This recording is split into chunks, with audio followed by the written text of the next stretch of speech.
लवन पखी प्यालात तुझी आमद ते सले अला सलवात तुझी आमद ते। लवन पखी प्यालात तुझी आमद ते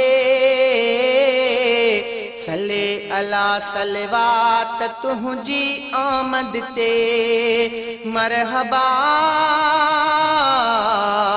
मरहबा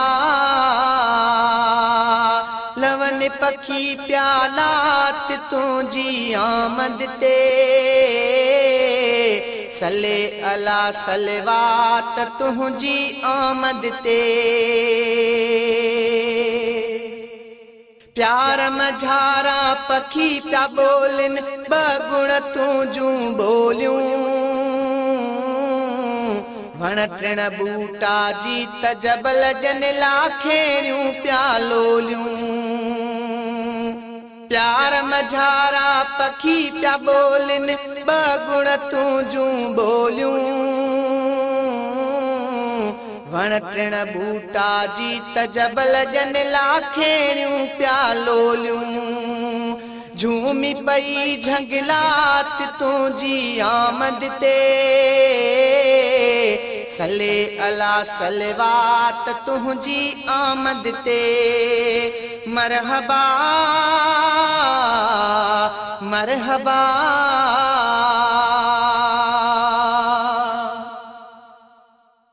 प्या बरसी बादल बरन थरन ते नूरी सारा नजारा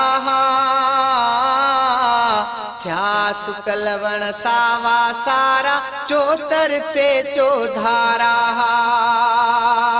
प्या बरसी बादल बरन थरन ते नूरी सारा नजारा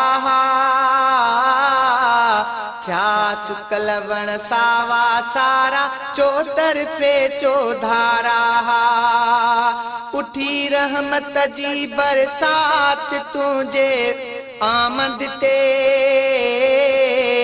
सले अला सलवात तुझी आमद ते।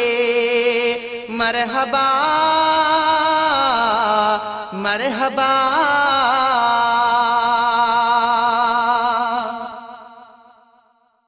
हूरा हार हजार खणी हूँ अर्श मथा हूँ गुलशन सोनरो मुर्गी अमड़ हलीमा खे जन वरी वरी पियूं वधायूं। हूरा हार हजार खणी हूँ अर्श मथा हूँ आयूं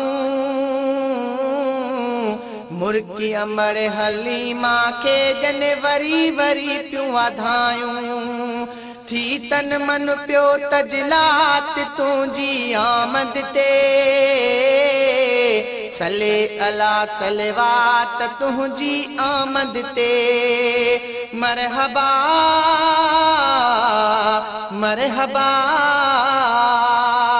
लवन पखी प्यालात तुझी आमद ते सले अला सलवात तुझी आमद ते।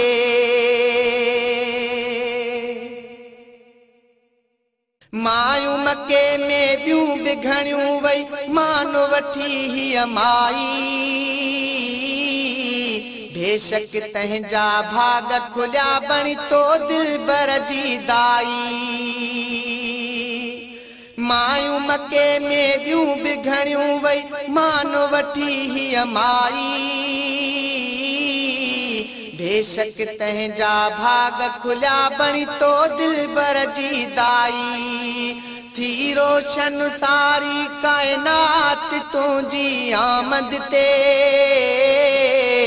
सले अला सलवात तुझी आमद ते। मरहबा मरहबा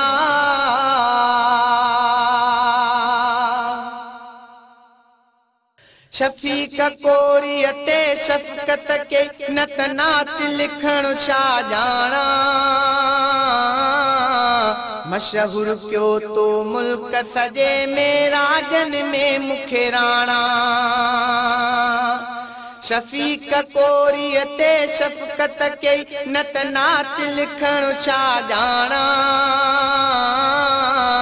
मशहूर पियो तो मुल्क सजे में राजन में मुखे राणा आ नई लिखी मुनात तुझी आमद ते सले अला सलवात तुझी आमद ते मरहबा मरहबा लवन पकी प्यालात तुझी आमद ते सले अला सलवात तुझी